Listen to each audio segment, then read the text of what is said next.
Hello, this is Pastor Ken Carlson with another story about healing that wasn't instantaneous. Jesus had just gotten done chiding his disciples for being spiritually blind to the power of God and his miracles. And then they encounter a man who is blind. When Jesus and his disciples arrived at Bethsaida, some people brought a blind man to Jesus, and they begged him to touch the man and heal him. Jesus took the blind man by the hand and led him out of the village. Then, spitting on the man's eyes, he laid his hands on him and asked, "Can you see anything now?" The man looked around. "Yes," he said, "I see people, but I can't see them very clearly. They look like trees walking around." Then Jesus placed his hands on the man's eyes again, and his eyes were opened, and his sight was completely restored, and he could see everything clearly. This is one of many times when friends or family brought someone to Jesus for healing. Today we can have a role in bringing others to Jesus, particularly when they can't make it on their own. Jesus healed some people publicly.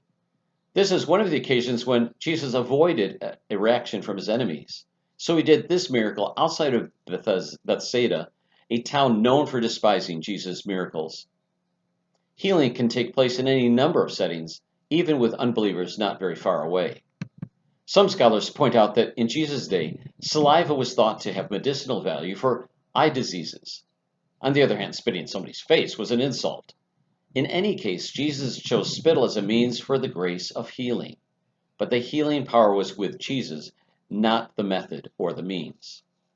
Often when Jesus healed someone, it was instantaneous. Here was a situation where the healing came in stages.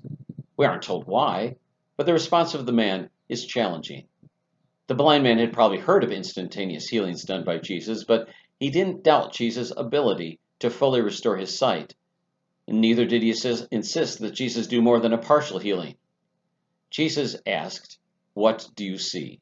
It's always instructive to look at the questions God or Jesus pose.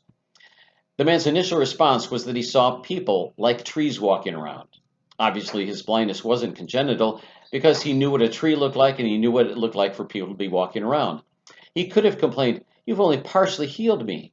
Or he could have said, "This is better than completely blind. Thanks."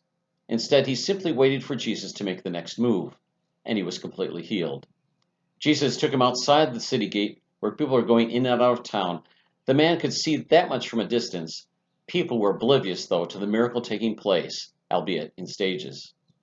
Jesus, enable us to not only entrust our prayers to you, but our very lives and the lives of loved ones as well.